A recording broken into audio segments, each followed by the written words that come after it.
that initially I was like, I just wanted like a punch and cookies thing after the 11 o'clock mass, but I must say the folks in the parish really know how to put on a party, so I appreciate their hard work, and with all of the aspects, the meal, the video, even my family from Ireland on video. I know that it was very important for them to be able to join me from Ireland by live stream.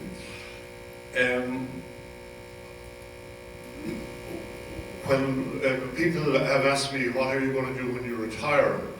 And one thing I'm thinking of doing is what Monsignor O'Neill has done, which is he has written 2 books sharing the stories of his time in the diocese.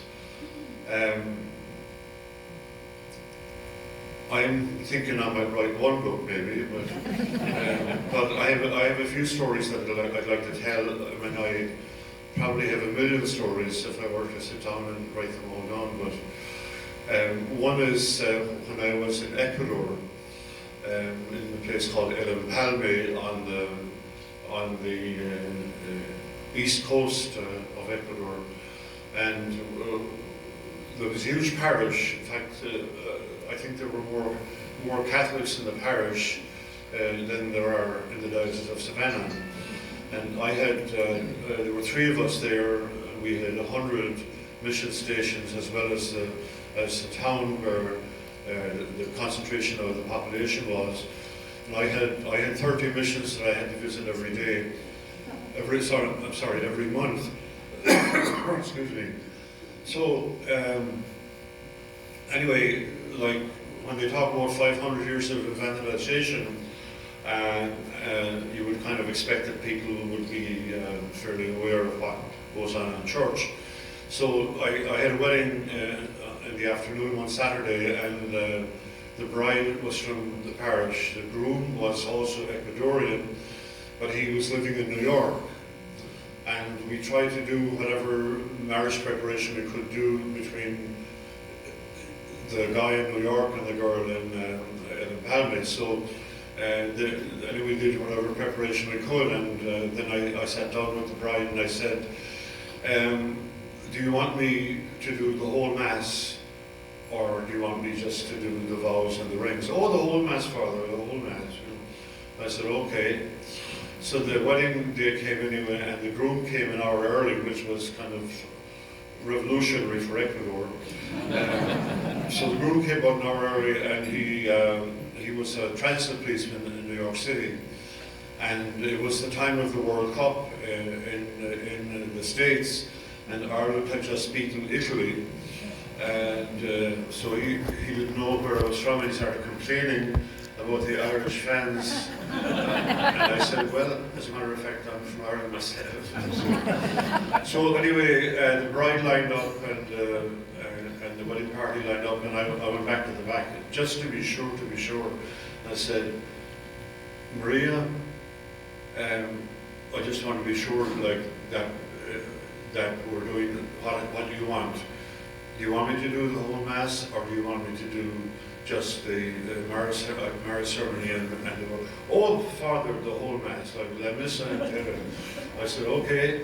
So I go up to the altar anyway. I start with the sign of the cross, which maybe half the people made with me, and then we went on to the readings and came to the Gospel and a very brief homily, and I went down then and did the vows and the rings, and I made either a fatal mistake or a happy mistake, but I asked the people, can you please give a round of applause to the bride and groom? Well, everyone ran out of the pews up into the sanctuary. They're taking pictures. This was before selfies. And so I turned to the groom and I said, do you want me to finish the Mass? He said, I thought we were finished. I said, we are.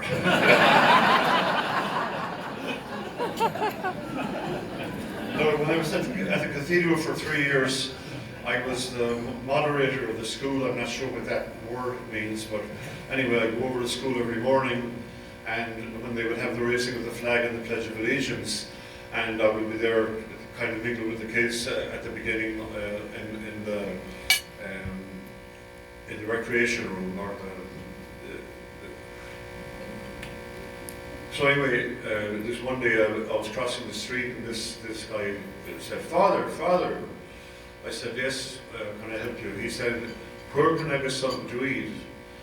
So I said, go down the street there and ring the doorbell and tell him that Father O'Connell sent you. So I went off about my business anyway for the Pledge of Allegiance and raising of the flag, and I went back to get my own breakfast. And I went into the kitchen, and here's your man sitting at the table with the bishop and several of the priests in the house.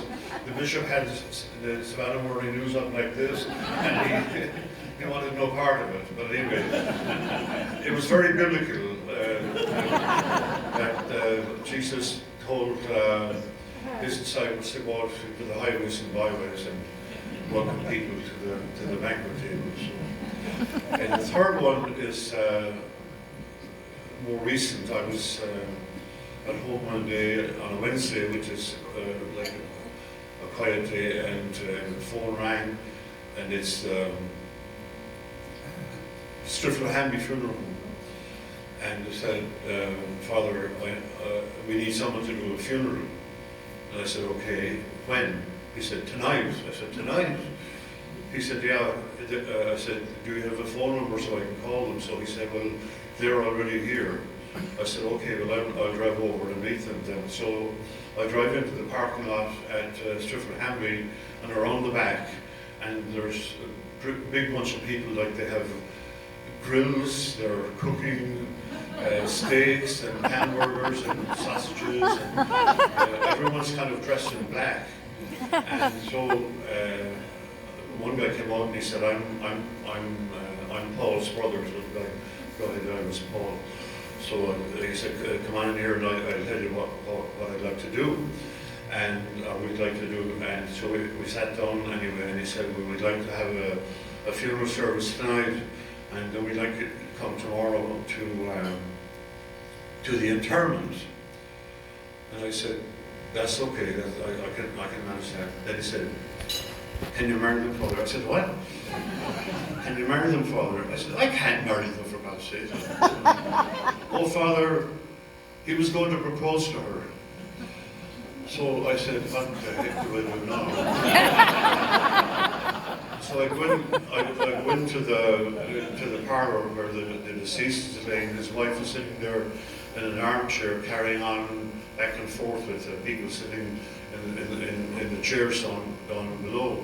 And so I went up and I said, I'm sorry for your loss.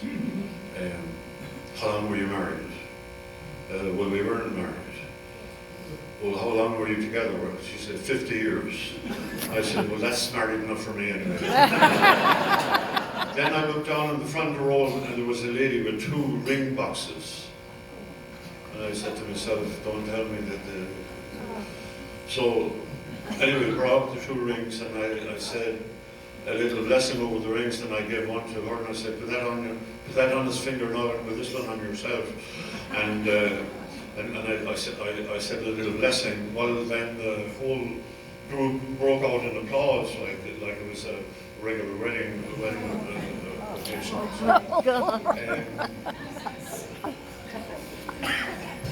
That's about it. There's lots of other stories.